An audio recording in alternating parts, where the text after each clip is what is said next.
You are watching FNI News. मैं बहुत बहुत धन्यवाद करता हूं कि मुझे ऐसे अवसर पर बोलने का अवसर मिला और मुझे सम्मान दिया अशोक जी ने, राजेंद्र जी ने। ये है कि जैसे अगर आप स्पोर्ट शू बनाते हैं, डब्बे पे स्पोर्ट शू लिखते हो, जूते पर स्पोर्ट शू लिखते हो, तो स्पोर्ट शू के नॉर्म्स उसमें अपनाने पड़ेंगे।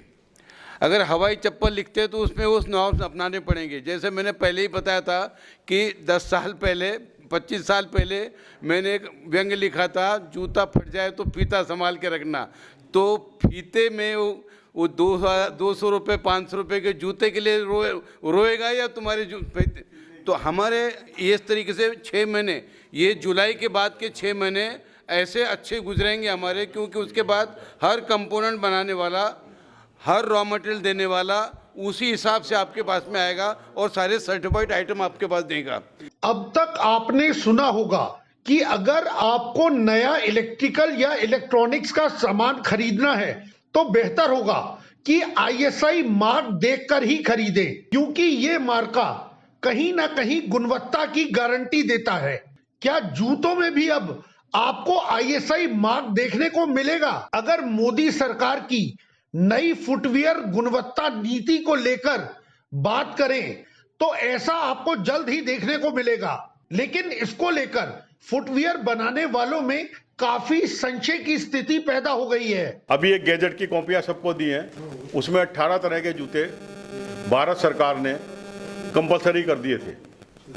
उसकी समय सीमा निकल गई तो सिफी और हमारी जो और संस्थाएं हैं, सबों ने मिलके उसकी डेट बढ़वा के अब 1 जुलाई कर दी है और वो प्रयासरत हैं, शायद और 2-4 महीने बढ़वा लें, पर हटने वाला नहीं है। कहीं आप सोचें ये हटेगा नहीं, तो इसके पीछे सोच क्या है कि इंडिया, मेक इन इंडिया का जो शेर है ना, वो बब्बर शेर की तरह दिखाई देना चाहिए, वो पिंजरे में कैद शेर नहीं होना चाहिए। फुटवियर इंडस्ट्री के ये नए BSI स्टैंडर्ड्स क्या हैं, इस पर फुटवियर बनाने वाले व्यापारियों के सवालों का जवाब दिया इसी इंडस्ट्री से कई दशकों से जुड़े अशोक गुप्ता जी ने। अभी जो दिया है इन्होंने स्टैंडर्ड, 18 आइटम में 16 आइटम तो सेफ्टी की है, जैसे MCD का, फायर का, इंडस्ट्रियल सेफ्टी है, ये इस तरह के जूते हैं।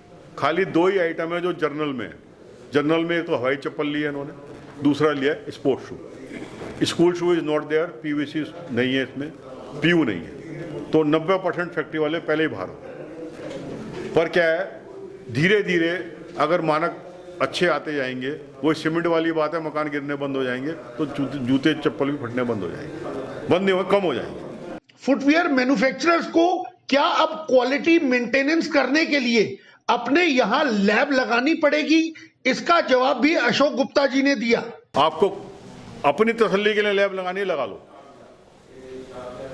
पर लैब की कोई रिक्वायरमेंट नहीं है, क्योंकि हमारे जो बहादुरगढ़ वाली लैब है उसको 15 तारीख के आसपास लाइसेंस मिल जाएगा और दिल्ली में ऑलरेडी 8 या 9, दिल्ली मतलब NCR में 8-9 ऑलरेडी लैब्स हैं। लैब्स की कोई समस्या नहीं है, पर अगर इंटरनल 1-2 टेस्टिंग लगानी है तो अच्छा है, लगा लोगे तो आपको डेली टेस्टिंग हो जाएगी।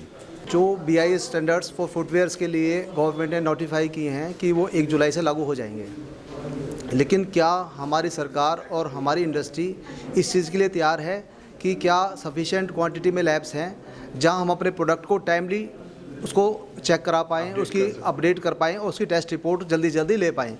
कहीं हमें ये डर है कि ऐसा ना हो कि ठीक है हम क्वालिटी मेंटेन रखना चाहते हैं, गवर्नमेंट के जो लॉ है वो फॉलो करना चाहते हैं और डेफिनेटली क्वालिटी स्टैंडर्ड्स ही बनाना चाहते हैं, लेकिन हमारे पास अभी जो टेस्टिंग की जो फैसिलिटीज़ हैं और जो पैरामीटर्स हैं, जिस पैरामीटर पे हमें काम करना है वो अभी क्लियर नहीं है।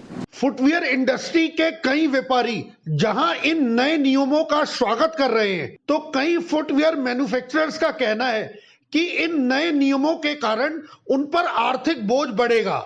Amit Malhotra, FNI news bureau.